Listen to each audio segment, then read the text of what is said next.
আমি অনেক সেনসিটিভ মাইন্ডের একটা মানুষ। অনেক অল্প কিছুতে নিয়েই চিন্তা শুরু করে দিই, আর চিন্তা করতে করতে আমার মাথা ব্যথা পর্যন্ত হয়ে যায়।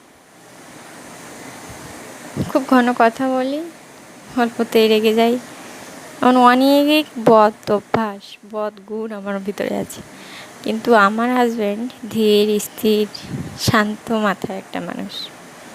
কথা কম বলে, কিন্তু যেটুকু বলে আমি ভরসা পাই, তার কথায় আস্থা খুঁজে পাই। এক নিমেষেই যেন আমার টেনশন উধাও হয়ে যায়। এমন একজনকে পাশে পেয়ে আমি সত্যিই ধন্য। ঈশ্বরকে অনেক ধন্যবাদ জানাই যে তাকে আমার হাজব্যান্ড হিসেবে আমার কাছে পাঠিয়েছে।